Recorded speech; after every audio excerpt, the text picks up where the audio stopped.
National Security Council iniulat na wala na sa ating exclusive economic zone ang na-monitor na Russian attack submarine. Ang kabuang detalye niyan sa sentro ng balita ni Patrick De Jesus live. Naomi, ayon nga sa Philippine Navy, kaagad ineskorta ng kanilang barko na BRP Jose Rizal ang isang Russian submarine na na-monitor sa West Philippine Sea. Namataan ang naturang Russian attack UFA 490 submarine noong November 28, 80 nautical miles mula sa kanlurang bahagi ng Cape Calavite sa Occidental Mindoro. Minonitor din ang aktibidad ng Russian submarine ng idineploy na aircraft ng Philippine Navy. Sabi ng Armed Forces of the Philippines, sumagot naman sa radio communication ang crew ng submarine ng Russia. Hinihintay lamang daw nila ang pagbuti ng panahon bago magpatuloy sa kanilang paglalayag patungo sa Vladivostok sa Russia. Ayon din sa National Security Council, naging maayos naman ang koordinasyon ng Russian submarine at wala na ito ngayon sa EEZ ng bansa.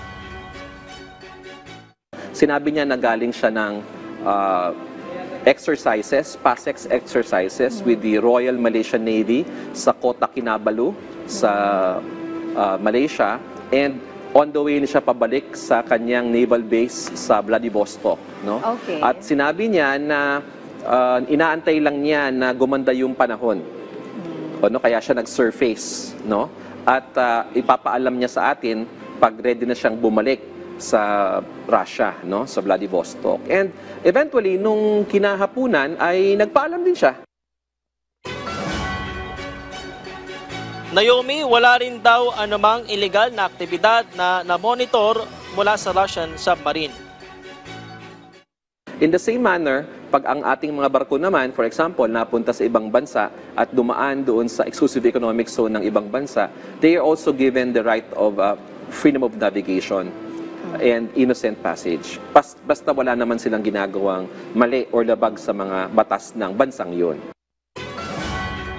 Naomi, gaya nga ng sinabi ng NSC, naka-surface o nakaibabaw naman sa tubig itong Russian submarine nang dumaan sa loob ng ating exclusive economic zone sa West Philippine Sea.